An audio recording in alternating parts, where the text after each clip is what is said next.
Hey guys, how's everyone doing today? Hope everyone's having a good day out there, staying safe. So Acura is making some changes for sure. You know that they just killed off the Acura TLX a couple months ago, and it seems like they're already starting to make a shift by following that same footstep. This just shows how the times are right now, how sometimes you think things will work out and they really don't, whereas before kind of car manufacturers would make kind of any vehicle and majority of them would do really well. Not so much the case now. So let me go ahead and share exactly what just came out, and I'll kind of show you how they're making the switch.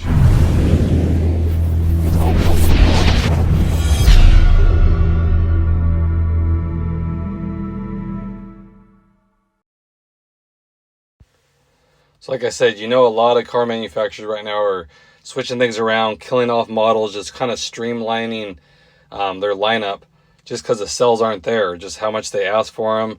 You know, paying sticker before you would never do, and now it's like if you can get a car for sticker, that's a good deal. So times are definitely different and things are getting a lot tighter. And this new news that just came out from Acura kind of shows that. So you all know the 2024 Acura ZDX was the first all-electric vehicle that Acura had, and they worked with GM to produce it. And this is what it looks like if you guys haven't really seen them.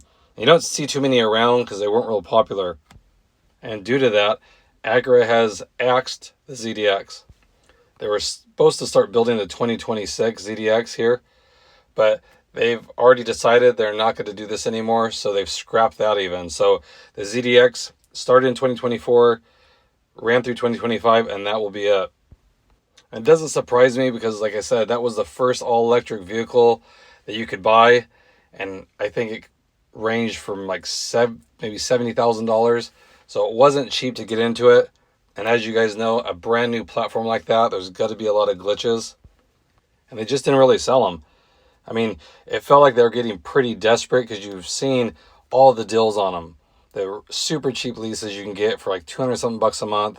Then they had the $7,500 federal tax credit that you can get on top of that. I mean, they were kind of, at one point, I saw it was the cheapest vehicle that you could lease from Acura. And it, like I said, at MSRP of $70,000. So you see how they're throwing everything at it to try to get people in these vehicles. And it just didn't work. They didn't sell any, really. And it could be due to the shared platform that it's based off the GM SUV. That could be why, because now what they announced, that 2026, they're going to bring back the RSX. If you guys remember that story. And that'll be the first vehicle to be on Honda's in-house EV platform. So that could be the reason. And I thought it was weird before that the ZDX, they coupled with GM to build it. And maybe that's why people really weren't fond of it. But now the RSX will be totally Honda built EV.